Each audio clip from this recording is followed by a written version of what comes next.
got the script and I sent it off to Will, and unlike any other film experience I've ever had, I was able to send the script to Will, and then he wrote back and said, "This is the next movie I'm doing," and there was basically no rewrites, which you might could see some people.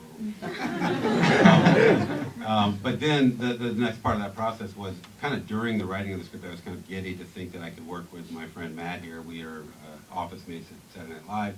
We share a lot of sensibilities. We're both record collectors. We both like movies and cinema, and he had directed a few things for me for HBO, for Be or Die, and went to Sundance, went to a short contest with one of the things he did for me, and so I didn't really have to convince Will, who's also a friend, that this is the guy we want to try to have direct this, and then he went over to Matt. So Matt, when you're directing a film like this, how does a director say, no, that's too good?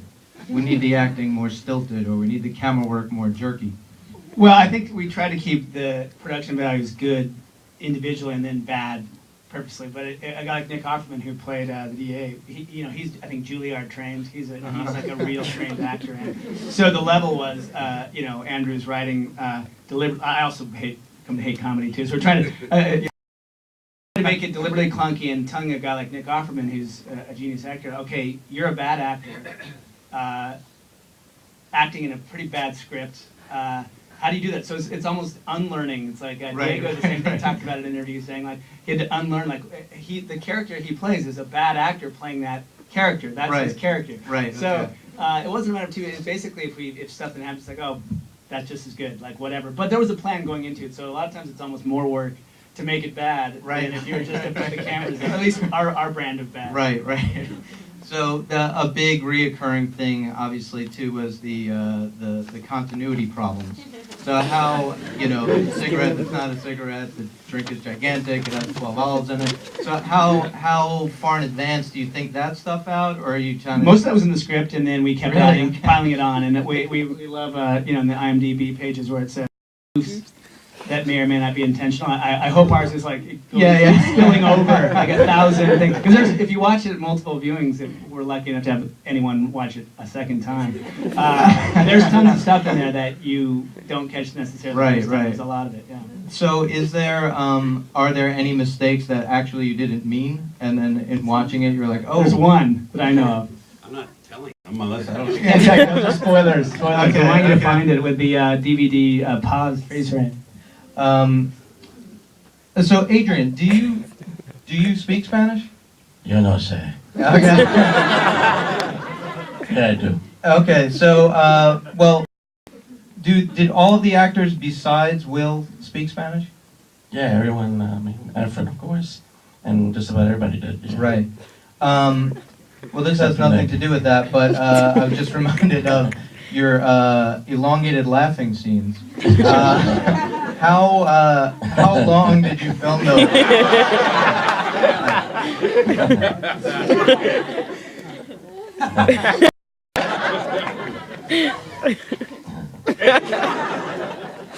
But by the way, that's the level of comedy Matt and I are at now. We could have had that scene going and torture you for another 20 minutes, and we just would have been laughing to ourselves.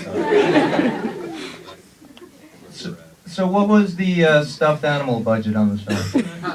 It actually was the stuffed lion from an Eddie Murphy movie that we conned Henson into, repainting and letting us use for quite a lot less than the Eddie Murphy movie. $2 million animal for, I think, Really? Yeah. And then was that a case where you were like, no, it looks too real, like we need to fake this up a little bit? A lot of times the best that we could do with the money we had was just right. Okay.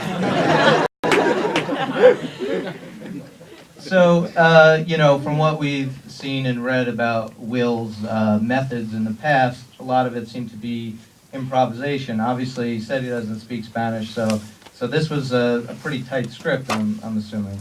So was that a very different experience for everybody involved? Well, it's like saying Muhammad Ali, older reference, we're old men, apologize to, he was a boxer.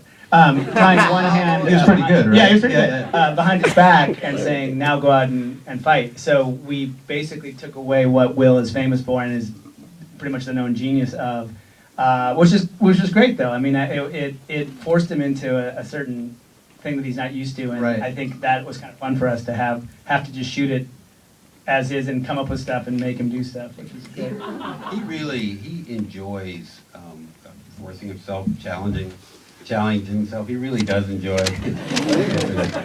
he enjoys that. So it's like when we were at SNL, Matt and I would write things that would kind of fuck around with him, and I would always talk to him right before he went on the air, like to kind of confuse him. It was just fun to play with him because he loves like that. I don't know. There's something kind of weird about Will that way. And I think making him do this, it was nightmares for him. He does not speak Spanish. And he had to learn these things almost, phonetically. What? And but thankfully he had some very patient actors around him and helped him out. So can you guys speak to the look and feel? Like what movies were you referencing? It seems like there's a couple. Yeah, there's a genres. lot. I mean, there's a lot of references from Peck and Paw films to Andrew's watching 1670 Mexico cinema. Alejandro Jodorowsky, which is a experimental Argentinian, I believe, filmmaker who does some trippy stuff for the. Yeah, we've all seen this. Yeah, of course. You all know. You're in college. You should. But yeah, and then the old anamorphic widescreen look of Just Past CinemaScope, where an old like Magnificent Seven, where we built an outdoor set indoors, which wasted a lot of our budget. We didn't need to do that, but we wanted to see it.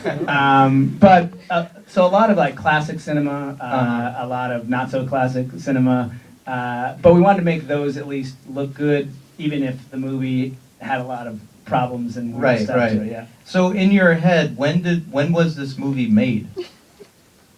That's a good question. I think it's supposed to be timeless. It's contemporary, but it's kind of that there were thing where brand new Cadillacs out there. Yeah. It's supposed to kind of confuse you as kind of like the center, like, wait, he's got an old cell phone from '82, and We're very confused people. I mean, that hasn't come across yet. We like vinyl and we listen to records, and we live in this era though, so we're confused. And was there any point when you were filming where you were like, wow, we're really doing this? Only now that I see it. Well, I think it was quite successful, as the crowd, I'm sure, could attest. Does anyone in the audience have some questions they want to ask the filmmakers here? I could run out Donahue style. Here we go. Name and rank, please. I would like to ask Adrian, ¿por qué es lenta la tortuga? Yo no sé. Okay, we all got that. That was great. You had a question? Will this be released out in the theater anytime soon, or? The 16th. March 16th. Next Friday, March 16th, will be out somewhere in town. So you guys. And will this be released in Mexico? Yes, in May. Okay, all right. Have you screened it for strictly Spanish-speaking audiences? Yes. And how does it play? They loved it. All right. Miraculously.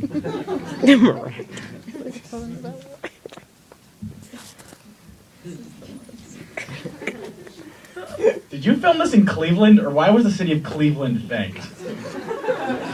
It was fairly random and Duncan. I think it was, just trying to put weird stuff in there that people. I mean, we did think Bob Dylan, who's been in, but yeah, exactly. We're trying to create. About Cleveland a lot. Who doesn't think about Cleveland? So I did all my research in Cleveland. So one thing I did notice, the movie would get quite dark for a couple of minutes, and there'd be lots of dead people and lots of quiet, and then suddenly something bizarre would happen. Everybody, oh, it's happy again. So is that a thing you were playing with, where like how dark can we go? Yeah, I think